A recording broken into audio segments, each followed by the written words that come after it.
Timmy, let's have a look at this Lions team, and it is reasonably settled. Only a couple of changes. Yeah, James Lowe, the winger, got injured by the look of it in the second test match in Melbourne when they wrapped the series up, and Blair Kinghorn will come on the wing for him. So I would have thought that Andy Farrell would have made probably 4 or 6 changes, give some other players an opportunity. You've wrapped the series. It just shows how ruthless Andy Farrell wants to be and wants to win 3-0, and I think that's a sign of they want to go away from this tour and demonstrate what the Lions brand does, and I think it's great from Andy Farrell. It's a challenge now for the Wallabies to try and stop them winning 3-0, but it's a very strong Lions team. Yeah, they talked before the tour, and they've mentioned it obviously constantly throughout the tour about wanting to remain unbeaten throughout the tour matches and the test matches. That will be their goal tomorrow night. Maro Itoje, interesting character, a polarising character, some might say. A lot of Aussies haven't warmed to him. What's your take on Maro Itoje? But in a rugby playing sense, how important is he to this team? Yeah, when he was picked as captain at the start of the tour,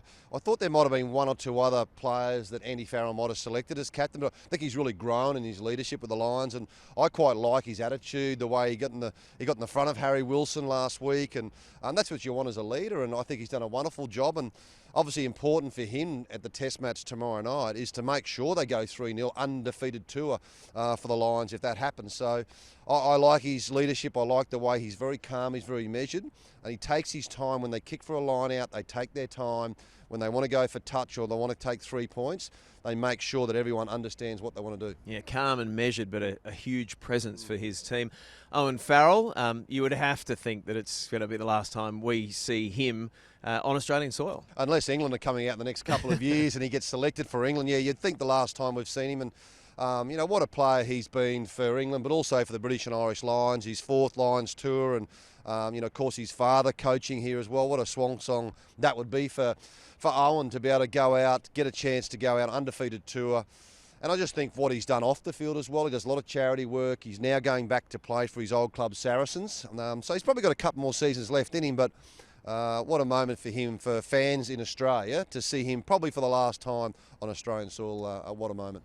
Some of the most difficult selections pre-tour were predicted to be around the back row for the Lions. Andy Farrell gave Tom Curry his opportunity, and, well, he obviously made a huge impact in that first test match. Tom Curry, what have you made of his series?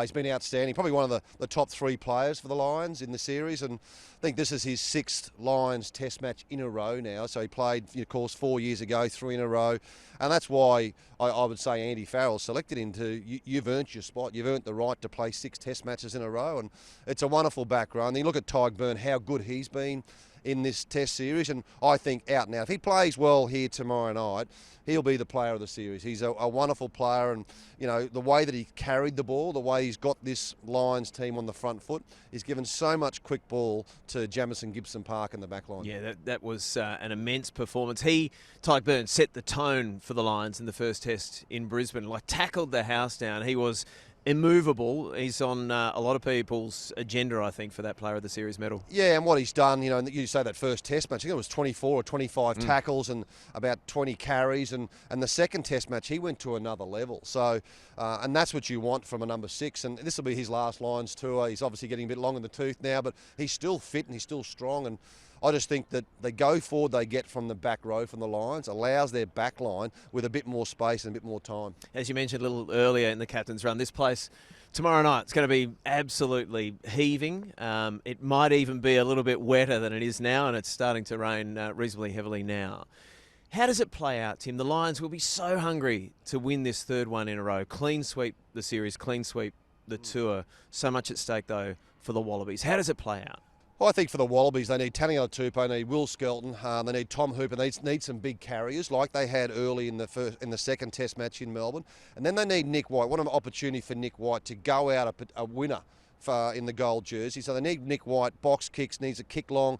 And we need to put the ball in front of our forward pack, because if it is as wet as what everyone's saying tomorrow night, it's not going to be, you're not going to get width in your game. So crossfield kick, I actually expect Joseph Suaalii to probably turn up on the wing a few times for that crossfield kick from Tom Liner, and what a test match this will be. The first 2 have been crackers. It will be a huge battle physically, and sometimes they are the greatest test matches. Timmy, terrific to have spent some time with you on the captain's run throughout the series. Likewise, thanks for your company. There's one to go. Looking forward to your company on Stan Sport.